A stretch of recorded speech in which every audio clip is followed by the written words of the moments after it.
The termination letter was printed on company letterhead, the same letterhead I had designed, the same logo I had approved, the same address I had chosen when we moved the office 3 years ago. It was sitting on my desk when I arrived at 7 in the morning, the way I always arrived, the way I had arrived for 8 straight years without missing a single Monday. My name was typed at the top of the letter. Below it, in clean professional language, was a paragraph explaining that my services were no longer required, that the company was moving in a new direction, and that I had 2 weeks to transition my responsibilities. It was signed by Marcus. Marcus, who was 24 years old. Marcus, who had been inside this building a total of 11 times in his entire life. Marcus, who shared my father's last name but had never once shared his time, his sacrifice, or his early mornings. I read the letter twice. Then I sat down in my chair, the chair I had picked out at my desk, the desk I had assembled myself, in the office I had helped build from a room above a hardware store into a company with 43 employees, and I thought about all the things I had never once said out loud. Before this story goes any further, I want to ask you something honestly. If you had given 8 years of your life to something, not for a paycheck, but because you believed in it, because someone you loved asked you to, because you thought your loyalty would mean something in the end, and then one morning you found out it meant nothing at all, what would you do? Would you fight? Would you walk out quietly? Would you expose everything? Stay with Nadia's story because the answer she finally chose is not what most people expected, and it changed everything. My name is Nadia. I am 31 years old, and for most of my adult life, I made the mistake of believing that working hard inside a family is the same thing as being valued by one. It is not the same thing, I know that now. But learning it cost me 8 years, a career I had built with my own decisions, a relationship with a father I had tried so hard to hold on to, and a version of myself who kept waiting for proof that the sacrifice was worth it. I am telling this story now because I am done waiting. And because I think a lot of people who are listening have been waiting too, waiting for acknowledgement that never arrives. Waiting for the moment when the people who used your loyalty finally admit what they did. I am here to tell you that the moment does not always come the way you imagine, but something better does come. It just requires you to stop holding the door open for people who were never planning to walk through it with honesty. Let me take you back to the beginning. Not the very beginning, because that would take too long, and honestly, some of it still hurts in ways I am not ready to map out completely. But back far enough for you to understand why I stayed as long as I did, and why leaving felt like the hardest and the most necessary thing I have ever done in my life. My father's name is Gerald. He built a small logistics and supply coordination business when I was about 9 years old. I grew up watching him work from the kitchen table, watching my mother cover for him when clients called too early or too late, watching the whole family orbit around his dream the way planets orbit a sun that does not always notice it has planets. Gerald was not a cruel man, I want to be honest about that. He was not someone who sat in a room and planned to hurt the people around him. He was something almost worse than that. He was someone who truly believed his own importance justified every choice he made. He believed that because he had the vision, everyone else's contribution was just support. Support does not get equal credit. Support does not get a seat at the table when decisions are made. Support gets a thank you if Gerald was in a good mood and silence if he was not. My mother spent 22 years being support. I watched it happen. I told myself I would never do the same thing. And then at 23 years old, I walked directly into the same pattern because Gerald asked me to help him for just a little while, and I loved him and I believed him when he said it would be different this time. It was not different. Here is what happened at the beginning. Gerald's business, a company called Harlan Logistics, had been running for about 14 years when I graduated from university with a degree in business administration. I had done well. I had a job offer from a mid-sized firm in the city that would have paid me a starting salary of about $48,000 and given me a real career path. I was 23 and genuinely excited. I had my own plan. I had worked hard for it. 2 weeks before I was supposed to start that job, Gerald called me. He said the business was in trouble. Not catastrophic trouble, but the kind of slow bleeding that eventually becomes catastrophic if no one does anything about it. He had lost 2 key clients. His bookkeeping system was a mess. He had one employee who handled everything administrative, and that employee had just given notice. Gerald said he did not have the money to hire someone qualified right now. He said he needed someone he could trust. He said it would be temporary, just long enough to stabilize things, maybe 3 to 6 months. He said he would pay me what the job offer was paying me, 48,000, and that once things were stable, I could go back to my original plan. I said yes, of course I said yes. He was my father, he asked me, I loved him. Those three things together are a very powerful combination when you are 23 and you still believe that family loyalty is a two-way road. 3 to 6 months became 8 years. I want to be very clear about what those 8 years looked like, because I think it matters for you to understand what was actually at stake when that termination letter appeared on my desk. This was not a case of me answering phones and filing papers. Within the first year at Harlan Logistics, I had rebuilt the entire client management system, brought in 2 new mid-sized contracts through people I knew from university, created a proper invoicing and accounts receivable process, and hired 3 new employees. The business did not just stabilize. It grew. By the end of year 2, revenue had increased by about 60% from where it had been when Gerald made that phone call to me. Gerald was happy. Gerald called me his right hand. Gerald told people at family dinners that Nadia had saved the business. But Gerald did not give me an ownership stake. He did not put my name on anything legal. He raised my salary modestly over the years. He gave me a title that changed a few times, from office manager to operations director to something that sounded better at events. But the company remained 100% his. Every time I gently brought up the conversation about what my long-term role in equity would look like, Gerald had a reason why now was not the right time. There was a cash flow issue, there was a new project, there was a family situation, there was always something. I kept going. I kept showing up at 7 in the morning. I kept taking the calls on weekends. I kept solving the problems that Gerald brought to me because he did not want to deal with them himself. I kept believing that a man who called me his right hand and told everyone I had saved his business would eventually demonstrate that belief in something more concrete than words. Then, around year 4, I became aware of something that changed the texture of everything, though I did not fully understand the implications at the time. Gerald had another family. Not a secret in the dramatic sense. My mother had known for years that Gerald had a son from a relationship before their marriage. His name was Marcus. He had grown up with his mother in a different city about 2 hours away. Gerald had financial obligations to that family he had visited occasionally, and the subject existed in our household the way uncomfortable subjects exist in many households, acknowledged just enough to prevent explosion but never fully discussed. Marcus was not a monster in my mind, he was just a fact I had grown up with at a distance. What I did not know until year 4 was that Gerald and Marcus had been building a relationship, a real one. Gerald had been visiting more often. Gerald had been having conversations with Marcus about the business. Gerald had apparently told Marcus that someday Harlan Logistics would be his, not mine, his. I found this out not from Gerald but from my cousin, who had overheard a conversation at a family gathering I had missed because I was working that weekend. Of course I was working, I was always working. My cousin was uncomfortable telling me. She said she was probably wrong. She said maybe she had misunderstood, but the look on her face told me she had not misunderstood at all. She had heard it clearly. She was just hoping she was wrong because the truth was uncomfortable. I did not confront Gerald immediately. This is one of those things I look back on and understand about myself now in a way I did not understand then. I was afraid of the answer. If I asked and he confirmed it, then everything I had been building my hope on would collapse. If I asked and he denied it, I would not know whether to believe him. Either way, asking felt like it would cost me something I was not ready to lose, so I stayed quiet and I watched. What I watched over the next 2 years was Gerald slowly building a presence for Marcus inside the company. It started with what seemed minor. Marcus was introduced at a client dinner as Gerald's son. Marcus was brought to the office during a renovation so he could see the space. Marcus was CC'd on a few email threads I was managing, supposedly to help him understand how logistics core. Donation worked. I was told each time that this was just Gerald being a proud father, just Gerald wanting Marcus to understand the family business. I was told not to read too much into it. The problem with being intelligent is that you see patterns clearly. I saw this pattern clearly, I just kept hoping I was wrong. By year 6, Marcus was on the payroll. His official role was Business Development Associate. In practice, he showed up 3 or 4 days a week, attended meetings without contributing much, and was introduced to external partners as someone who was being groomed for leadership.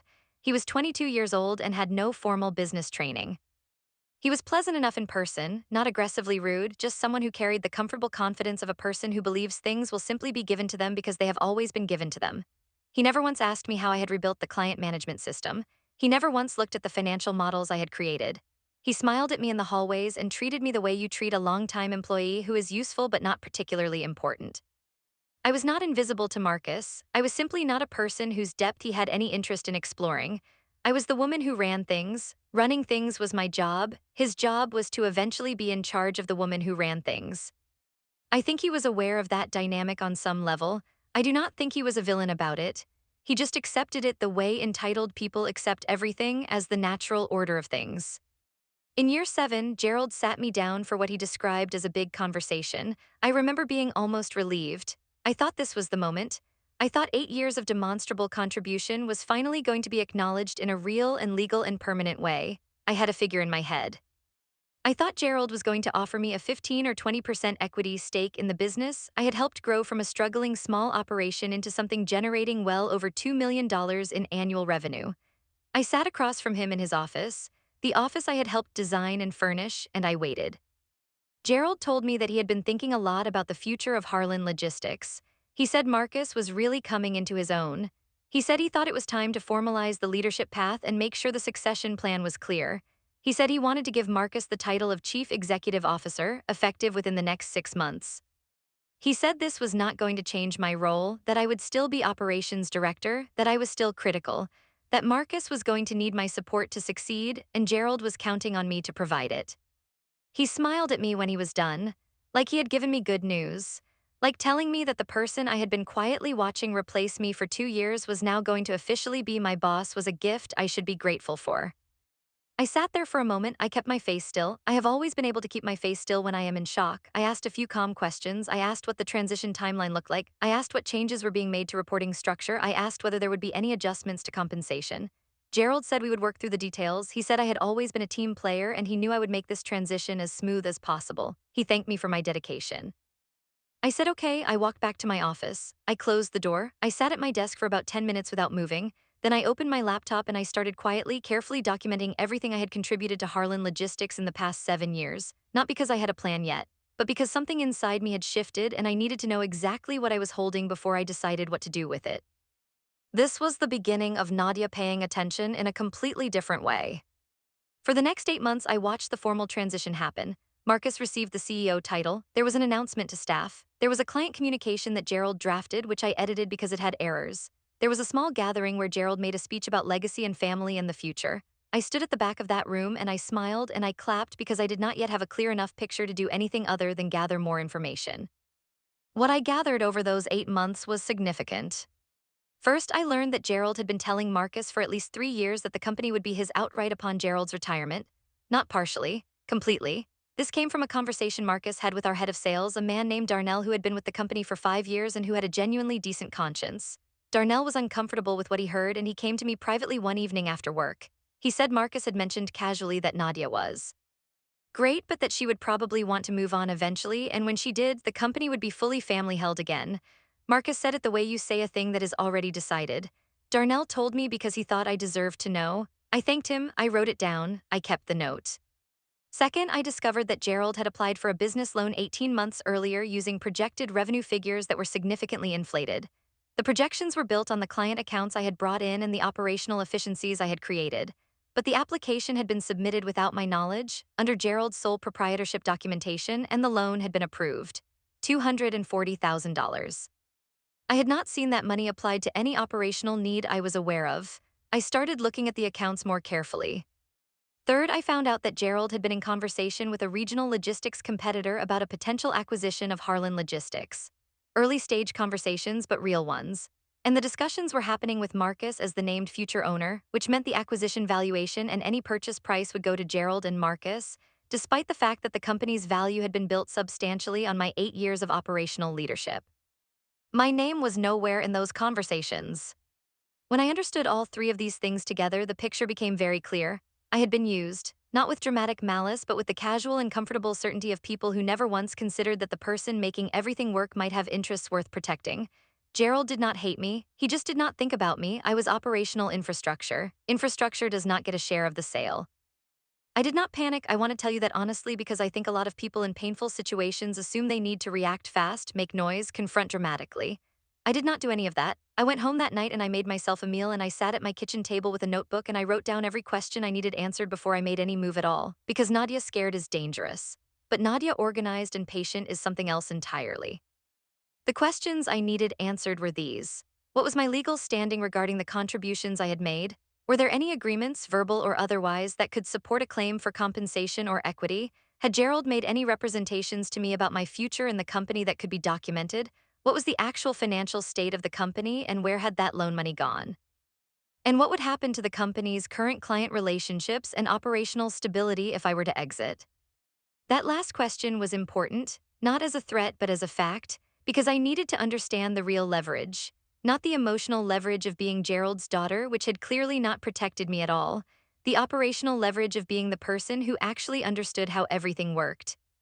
I spent 3 weeks gathering information carefully.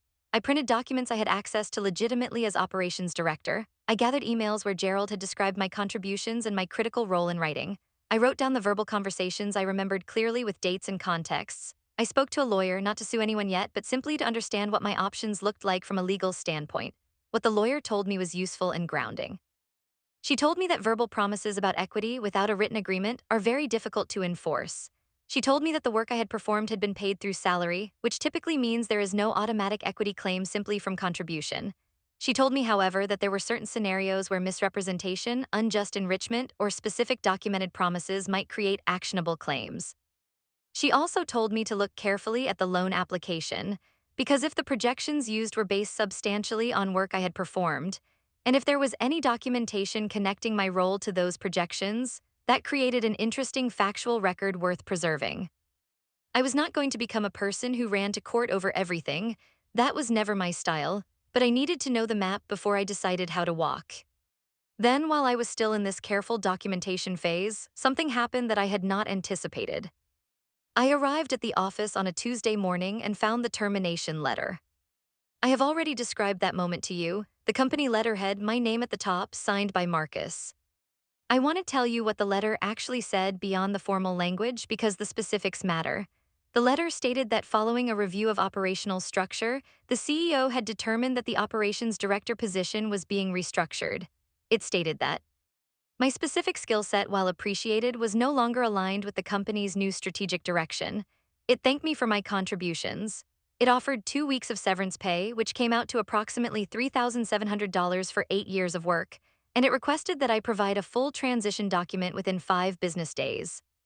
2 weeks severance, $3,700 for 8 years.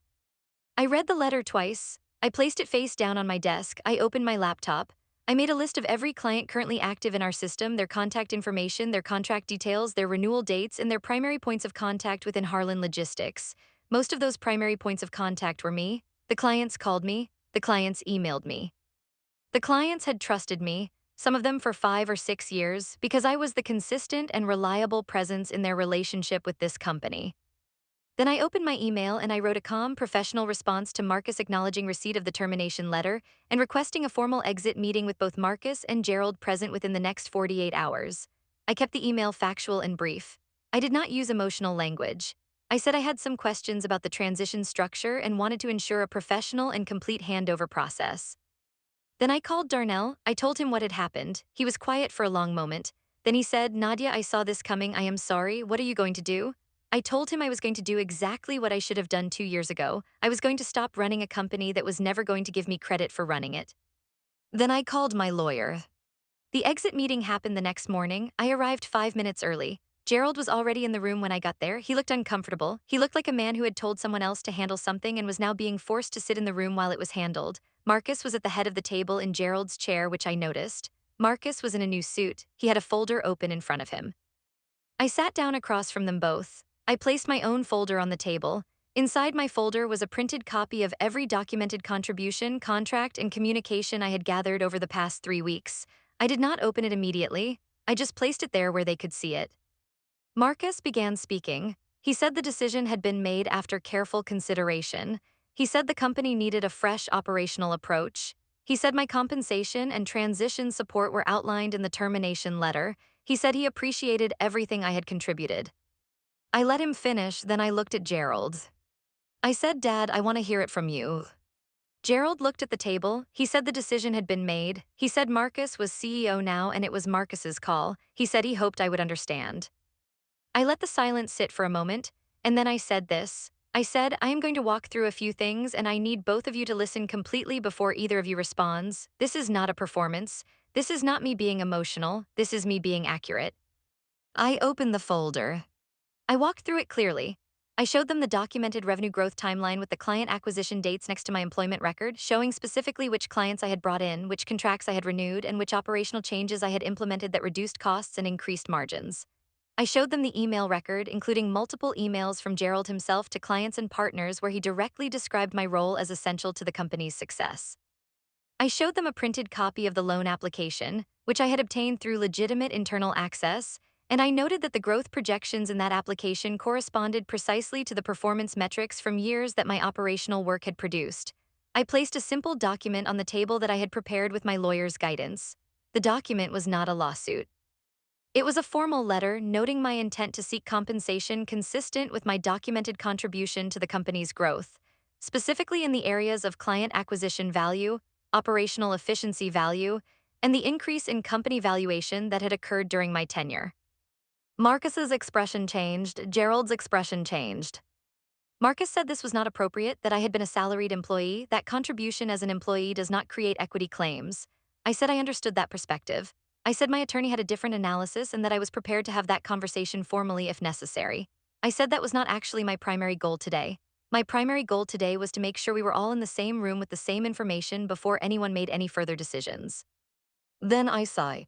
This, I also want you to know that 9 of our 12 active major clients have a primary relationship with me specifically, not with the company name, with me. 3 of them have already reached out this morning in response to the internal email that went out about operational restructuring. They wanted to make sure I am still their contact. I told them I would be in touch with an update by end of week. The room was very quiet. Gerald looked up at me for the first time since I had started speaking, and in his face I saw something I had not seen from him in years, not guilt exactly, but the sudden and uncomfortable recognition of a fact he had managed to ignore. I was not interchangeable, I was not infrastructure, I was the relationship. I was the reason those clients were still clients. Marcus said he would need some time to review what I had presented. He said the company's legal team would be in touch. He said he hoped we could resolve this professionally. He sounded significantly less confident than when the meeting had started. I said I hoped so too. I said I was not interested in causing destruction. I said I was interested in being treated accurately for the first time in 8 years. I said that the 2 weeks of severance offer would need to be reconsidered significantly before I agreed to any transition cooperation. Then I picked up my folder and I left the rooms. I drove home. I sat in my car in my driveway for about 5 minutes. I was not crying. I was something harder to describe than crying.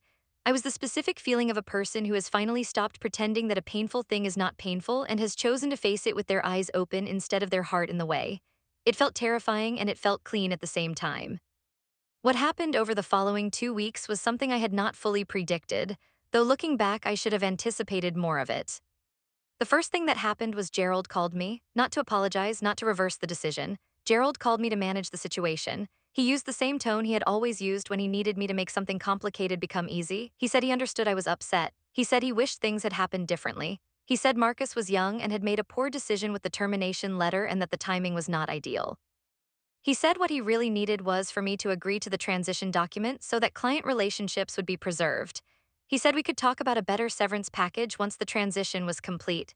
He said he needed me to be Nadia, meaning he needed me to be the reliable one, the easy one, the one who would absorb the difficulty and make it smooth for everyone else. I listened to the full call. Then I said, Dad, I am going to need any revised offer in writing from the company's legal representative within 5 business days. Until then, I am not producing any transition documents. Then I ended the call. Gerald called back 20 minutes later. He said I was being difficult. He said I was making a painful situation worse. He said he had given me 8 years of employment and that I should have some gratitude. I want to tell you exactly how that word landed: gratitude. He used the word gratitude to describe what I owed for 8 years of full employment during which I had rebuilt his struggling business into something generating significant revenue, brought in clients, managed staff, solved crises, worked weekends, and been paid a salary that was real but nowhere near proportional to the value I had generated. I did not raise my voice. I said, I do have gratitude. I am also an adult who kept your business alive when it was in trouble and helped grow it into what it is today. Those two things are both true at the same time. The gratitude does not erase the second one. Then I said goodbye and ended the call. Gerald did not call again for 4 days. The second thing that happened was Marcus tried a different approach. Marcus had someone from the company contact me asking if I would be willing to come in as a consultant during the transition period at a day rate. The day rate offered was lower than my previous monthly salary divided by working days. It was a remarkable offer in how little thought appeared to have gone into it. I declined in writing and noted that any consulting arrangement would need to begin at a significantly higher rate and would require a formal scope of work. The third thing that happened was the clients. 3 of the major clients I had mentioned in the meeting had reached out to me directly after the internal restructuring email. Over the next week, 5 more reached out. They were not being disloyal to Harlan Logistics. They were simply being practical. They had been conditioned over years to rely on my specific competence and consistency, and they were not yet confident that the transition would preserve the quality of service they had received. Two of the clients said flatly that if I was no longer their contact, they would need to reconsider their contract renewal. One client, a mid-sized distributor I had worked with for 6 years, said they had specifically brought Harlan Logistics on as a vendor because of a referral from someone who had praised my work personally. They said they would follow wherever I landed. I did not solicit any of this. I want to be absolutely clear about that. I did not contact clients and invite them to leave. I did not undermine the company, but I did respond to their inquiries honestly. I confirmed that I was no longer with Harlan Logistics. I said that I was exploring next steps. I did not say anything negative about Gerald or Marcus or the company. I kept every communication factual and professional. But the information spread the way information spreads in professional networks. People talked. Clients mentioned to other contacts that Nadia was out at Harlan. Some of those contacts were people who had been thinking about working with me more directly for years. By the end of the second week, I had received 2 genuine inquiries from businesses asking whether I was available for operational consulting or leadership work. One of those inquiries was from a logistics startup that was growing rapidly and needed someone who could build their operational infrastructure from scratch. They had heard about me from 2 independent references, both of whom were former Harlan Logistics contacts who had overlapped with my tenure. They wanted to meet. The meeting was set for the following week. While all of this was happening externally, the situation inside Harlan Logistics was apparently deteriorating faster than Marcus had anticipated. This is not something I took pleasure in. I want to say that clearly because I think there is a version of this story where the narrator feels triumphant about watching a company struggle, and that is not where I was emotionally. What I felt was something more complicated. I felt sad for the employees who had nothing to do with the decision that had been made and who were now dealing with the instability. I felt the specific grief of watching something I had built begin to wobble in someone else's hands, not because I wanted it to wobble, but because I had spent 8 years being the structural force that kept it steady. Darnell called me during the second week. He said the office was tense. He said Marcus had called 2 client meetings that had not gone well because he was not familiar enough with the specific service terms those clients had been negotiating for renewal. He said there was confusion about the accounts receivable process because Marcus had asked for it to be streamlined and the new version was creating delays. He said 2 of the junior staff had asked questions about whether the company was stable, and Marcus had responded with vague reassurances that had not reassured anyone. I felt for Darnell, I felt for the junior staff. I kept my response to him measured. I said I hoped things would stabilize. I said I was available if there were specific process questions that were purely factual but that I could not provide ongoing operational support without a formal arrangement. I said I genuinely wished the best for everyone there. What happened next was not something I had planned, but it was something I had made possible by being patient and organized. On day 12 after the termination letter, Gerald called me again. This time his voice was different. The management tone was gone. He sounded like a tired man in his late 50s who had just watched a situation he thought was under control reveal itself as something more complicated. He asked if he could come and see me, not at the office, at my apartment. He said he wanted to talk, not negotiate, just talk. I said I would think about it and I would let him know. I spent the rest of that day deciding what I wanted from the conversation with Gerald. Not strategically, but honestly. What did I actually want? Not money, though the money question was still unresolved and still important. Not an apology in the sense of Gerald crying and saying he was terrible because I had long since stopped expecting Gerald to understand himself that clearly. What I wanted was simple and hard at the same time. I wanted him to say out loud that I had mattered. That what I had done had counted. That 8 years of showing up had not been invisible to him even if he had chosen to act as though it was. I wanted one moment of honesty from my father, not performance, not management, just truth. I texted him and told him to come by Sunday afternoon. Gerald arrived at 2 o'clock on Sunday. He brought nothing with him, no folder, no numbers, no formal posture. He sat in my living room and he looked around at the space and I saw him register maybe for the first time that I had my own life, my own apartment, my own things that I existed fully outside of. The company in a way he had perhaps never quite visualized. He sat down, he was quiet for a moment, then he said, I made some mistakes. I let that sit. I did not fill the silence with reassurance. I did not say it was okay or that I understood. I just let the words exist in the room without rushing to smooth them over the way I had smoothed things over for 8 years. He said he had not handled the transition well. He said he should have talked to me much earlier about the succession plan. He said he had convinced himself that I knew how important I was to him, that he had not realized he needed to say it more clearly in practical terms. He said Marcus's decision to send the termination letter without consulting him first had been a mistake and that he had told Marcus that directly. He said he was sorry for how it had been done. I listened to all of it. Then I said, Dad, I need to ask you something directly. Was there ever a moment where you thought about giving me an ownership stake in the company I helped build? Not as charity, as recognition of what I actually contributed. Gerald was quiet for a long time, then he said yes. He said he had thought about it. He said he had talked himself out of it more than once because he was afraid of complicating the plan he had made for Marcus. He said he thought I would be fine, that I would build something else, that I was capable of creating my own path. He said he had used my capability as a reason to not protect me, and he understood now that was wrong. That was the honesty I had asked for, not everything I had hoped for, but more than I had expected. I told him that I heard him. I told him that I was not going to pretend the last 8 years had not happened, and I was not going to pretend that his choices had not had real costs for me. I told him that I was not interested in destroying him or the company or Marcus. But I was also not willing to produce a transition document for a company I had built for $3,700 and a gracious send-off. I told him the legal conversation was still open, and that it would remain open until there was a resolution that was actually proportional to reality. He nodded. He asked what a proportional number looked like to me. I had spoken to my lawyer. I had a number. I told him the number. It was not an outrageous number. It was a number grounded in documented client acquisition value, the loan application projections, and a multiple of the salary gap between what my role had warranted and what I had actually been paid. It was a number that said, this is what 8 years of building something actually costs when you decide you did not want to share it. Gerald was quiet, then he said he would need to talk to Marcus. He said he thought they could get close to that number. He said it might not be the exact figure, but that he wanted to make it right. He left about an hour after he arrived. Standing at the door, he looked at me for a moment and said, "You got more of your mother in you than you know." And I did not know exactly how to take that, but I chose to take it as a compliment because my mother was a woman who had spent 22 years being undervalued by the same man, and she had still managed to remain dignified, clear, and fundamentally herself throughout all of it. So yes, maybe I did have her in me, and maybe that was enough. Over the following 3 weeks, the legal conversation moved.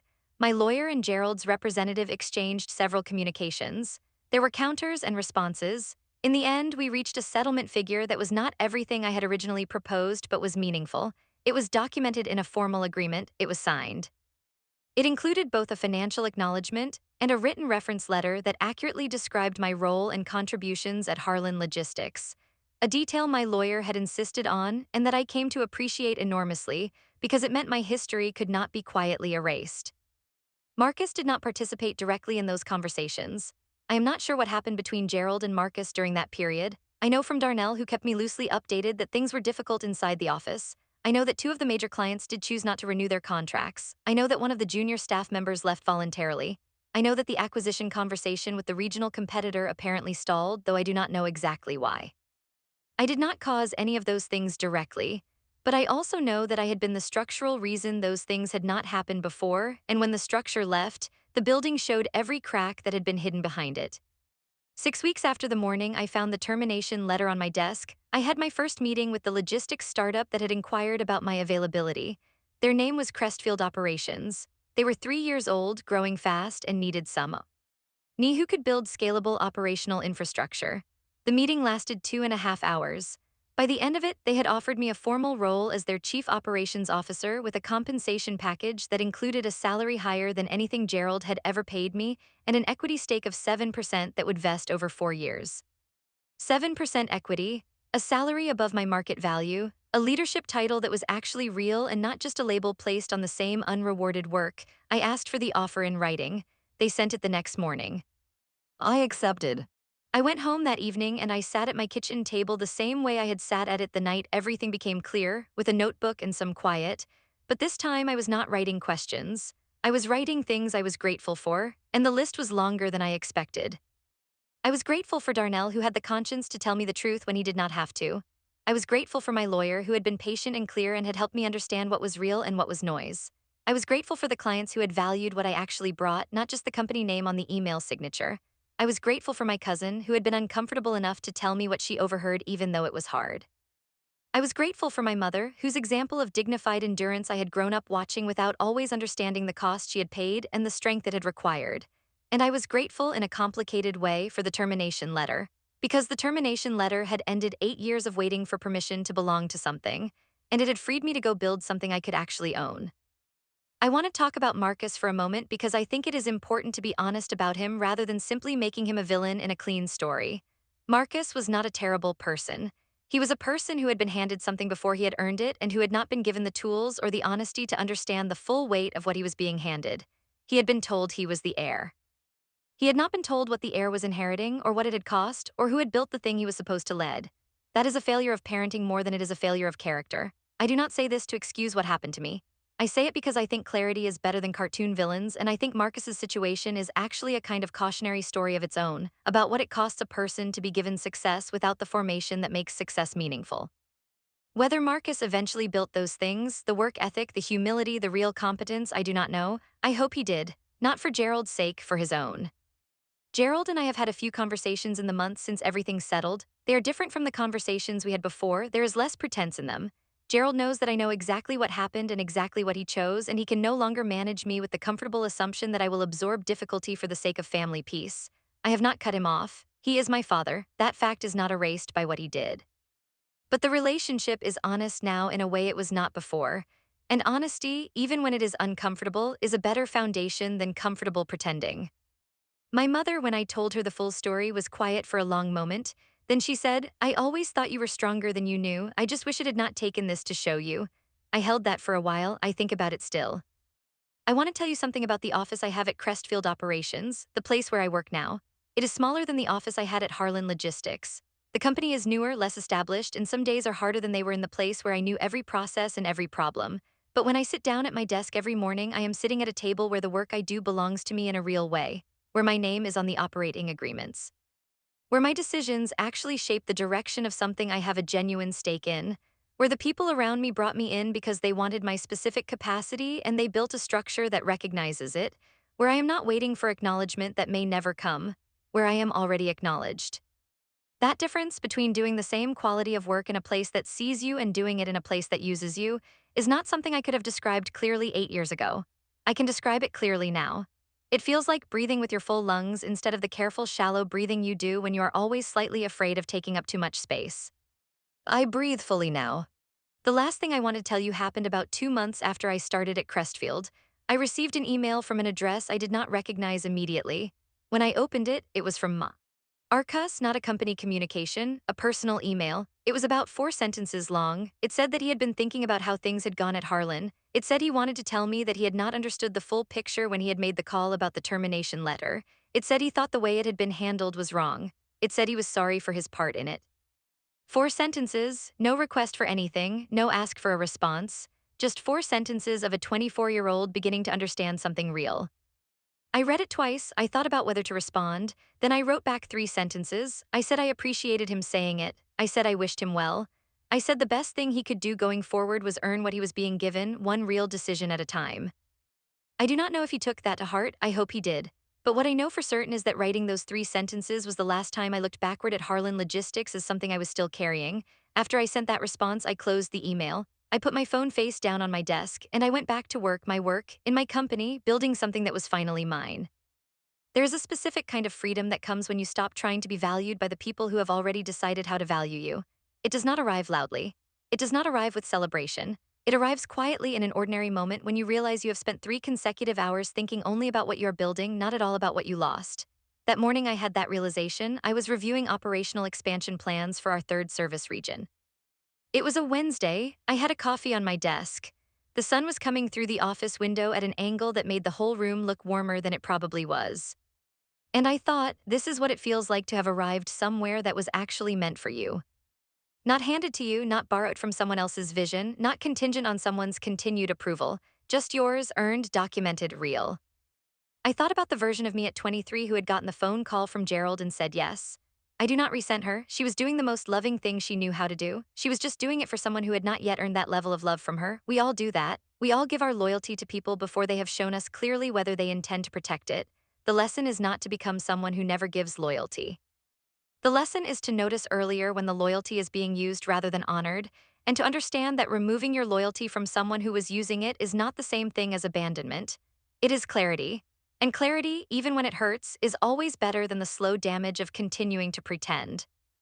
My name is Nadia. I am 31 years old. I was fired from my own father's company by a man who had my last name and did not have a fraction of my understanding of what my father had actually built and who had even less understanding of who had built it. I left with a settlement that acknowledged the truth. I left with a reference that documented my contribution. I left with a career waiting for me that was structured to respect what I bring to it. And I left with something that no termination letter and no boardroom and no entitled son of my father could ever give me or take from me.